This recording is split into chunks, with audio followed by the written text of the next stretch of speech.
One of the most asked questions today, if you're a flipper, should you be flipping houses? One of my students asked me this question 2 days ago. I felt I answer it for everybody because it is a great question.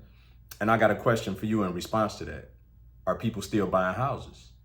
The answer is emphatically yes, right? The consumers are out. People always need a place to live. And while transactions crashed significantly, in the second half of last year in comparison to the 2 years prior, people are still out there. Rates have come down a bit and buyers are in the market. But what markets are they in is the question. All right. Now, listen, I'm Brian Adamson. The purpose of this channel is to help you guys buy your time back through real estate investing. I'm going to do my very best at that. And if this information helps you, please like, comment, share, subscribe, all those YouTube things. That's all I ask from y'all. All right. So let's get into the episode. The question in real estate. Now, I've been doing this 16 years. I survived and thrived through the last economic downturn, 2008, and done really well for myself, right? And in recent years as well. And the question is always based off of what the media is saying, right? The media says everybody should be out buying. Should we really be buying in? When they're saying that nobody should be buying, should we be buying in? Well, the answer is you always should be buying. It's about how should you be buying and where should you be buying and what should you be buying. Okay. And I want to cover those things throughout the course of this video. So number one, we cannot make our decisions, fiscally responsible decisions based off of the media. Let's just start with that. Okay. We have to make our decisions always based on data, and based on what that data says should tell us how we should make our decisions. Okay. So the first thing is, should we be buying flips? Yes, we should, because homeowners are still out there buying and they need a place to stay, right? And they're looking for specific types of places to stay. And hopefully when you're out there doing your renovations, you're renovating these properties to the standard in which these consumers are looking for a place to stay, right? So number one, yes, we should. Number two, where should we? So we should be buying homes and flipping homes, in my humble opinion, below the median in whatever market. Okay. And the reason is, if you're above the median, those transactions, those buyers in what we would deem the luxury markets continue to be constricted, continue to be challenged. And most of those buyers are sitting on the sidelines, which is why if you start looking into the luxury markets, you'll start to see tons of price reductions, right? $1 million homes are now selling for 800, 750. And it's because the pool of buyers are pulling back in those markets. All right. So if you're going out here and you're looking to flip properties, you need to be looking for properties well below the median, because it's many more buyers below the median than it is above the median. Okay. It's just simple data, it's simple math, and it's simple logic. So when you go out here, you need to, look, number one, below the median. Secondly, when you're looking at these properties, okay, this is why it's so important for you guys to learn how to analyze comps. Comps are sold properties that are comparable to the subject property that you're looking to invest in.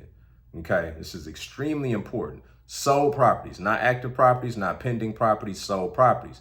Well, B, where do I get this information? Well, there's a myriad of places that you can go and get it. The most viable place for you to get this information is through a real estate agent in that particular marketplace. Okay. Yeah, you can go look at Zillow. Yeah, you can go look at Redfin, Trulia, and all these things, but it's not going to give you the most accurate data, because they're giving you aggregate information. They're not giving you the singular information that you need when you start looking at the makeup of that market. Okay. So it's very important that you have a real estate agent go out and pull comparable sales within the last 6 months. Okay. Specifically that align with the subject property that you're targeting. Okay.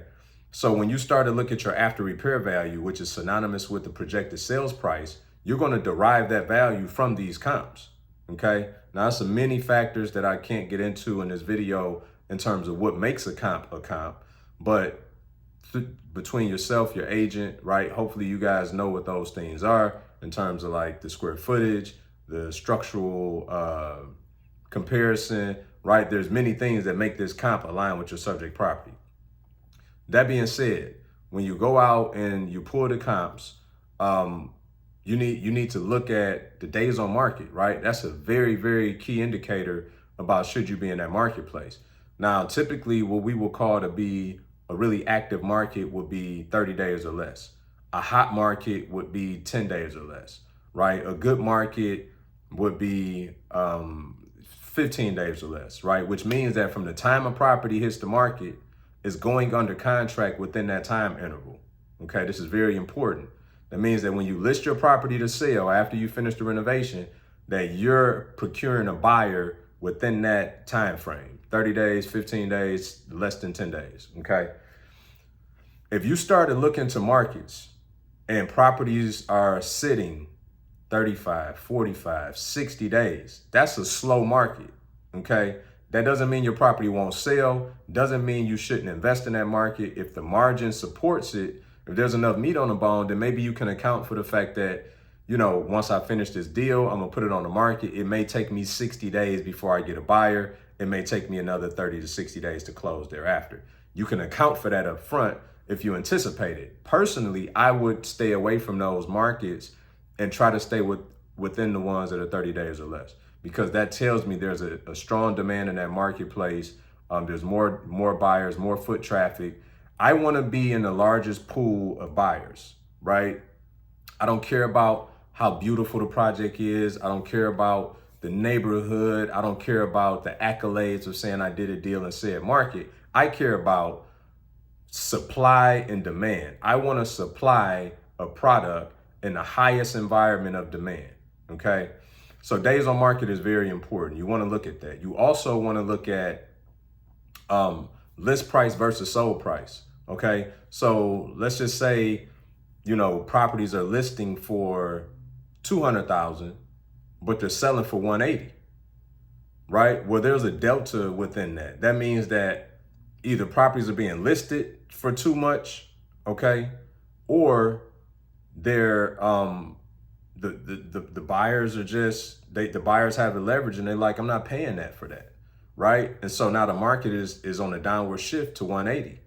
Okay, so if you start to see a lot of systemic trends of discrepancy between list price and sales price, list price and sold price, then that's telling you that the market is shifting in that area.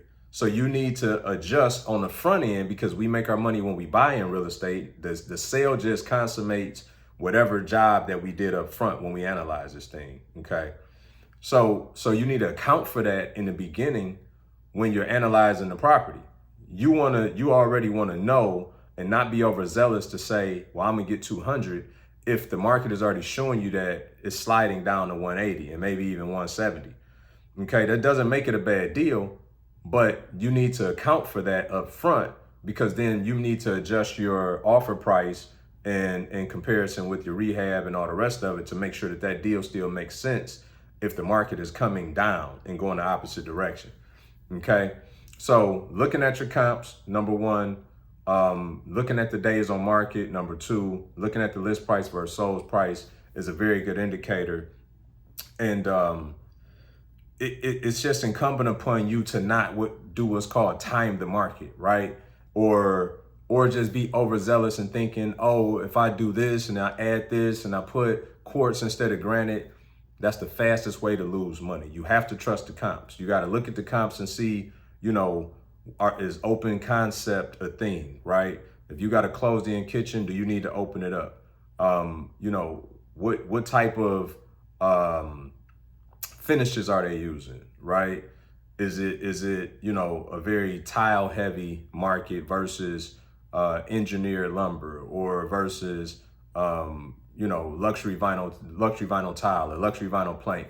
So take the guesswork out. This is why it's so important, right? Y'all, if y'all been following my channel, you know the number one investment you can make is in the education, because all this stuff that I'm telling you right now is the difference between you going out being successful and making money or you losing it. I can tell you that emphatically. I've seen it time and time again. So number one, I applaud you for even, right, having this curiosity as to why you even following my channel. Number two, that you're going out wanting to take action, but number three, that you understand that education is paramount, and anything worth doing and worth having is worth doing right. So it's important that you go out and learn these things because it's so critical. Going out there waving your flag and waving your pom-pom saying I did a deal isn't good enough. You want to do good deals with good margins and good markets to make good money, right? This business can forever change your life if you allow it, but you can absolutely cannibalize every opportunity that exists by not going out and doing it the right way, okay? So I hope this video was helpful. The answer to the question of should I go out and flip properties? Absolutely, but you should flip them under the auspice of what I just talked to you about, and make sure that you investing in the right deals in the right markets based on the right data and making the right decisions. If this was helpful, please like it, comment, subscribe, send it to a friend. I'll see you guys in the next video.